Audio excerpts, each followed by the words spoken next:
I mean, I can't even begin to tell you how many times I've been in DC enjoying myself and in an area where if you just look around the buildings, the apartments, the shops, I'm in, I'm in my element. This is a shopping heaven. It's high living, upscale. The people walking around are wearing designer clothes. It's a nice area of town. And then there's a homeless man on the corner. And I can't just walk by him. I need to cross the street. And when I come back from getting my food, this person is on the other side of the street as if they're waiting because, they want to beg. They want to actually panhandle you. And if you're going to try to avoid it, they'll try to figure out a way to catch you anyway. It's so disconcerting because I don't have to deal with that here in St. Louis. And I should never have to deal with that in DC, the capital city of this country.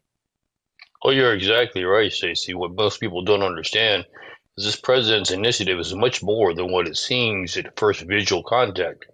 You take a look at the same situations occurring in New York, occurring all over the country, Cincinnati, etc. It's not just the homeless and the element of crime. We've got an epidemic. I hate to say that, Stacey, but it's becoming one of young thugs, young people that are doing everything they can to harass, to engage, to assault. And then they film it all and see if they can get their 15 seconds of fame, being the first one to post it. President recognized that. Of course, that happened last Sunday night dramatically in D.C. We had over 100 young people descended on the park down there by the naval yards. And when the police were told to respond because they were getting aggressive, they stood the police down because of the policies. It wasn't the police's fault. It was the policies of the liberal left, the mayor and city council. So the president said enough's enough. And he decided that we're going to federalize D.C. We're going to show what we can do, and we're going to send a message, not just in D.C., but to all these liberal blue cities, blue states across the country.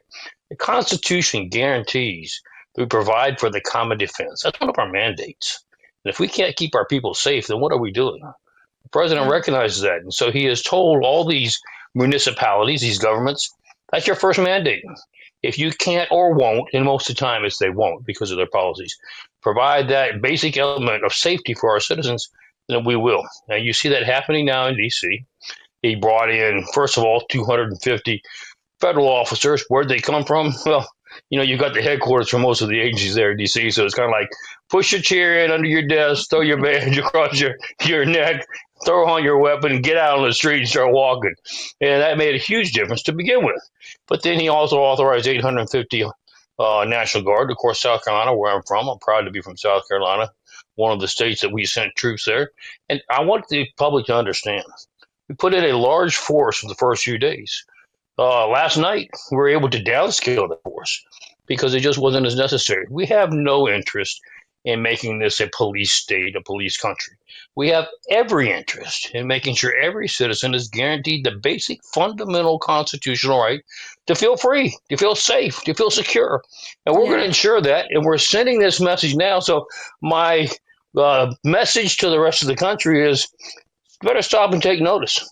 If you don't guarantee the safety of your citizens, well, you'll see us knocking on your door next. For full shows, live and on demand, it's Salem News Channel.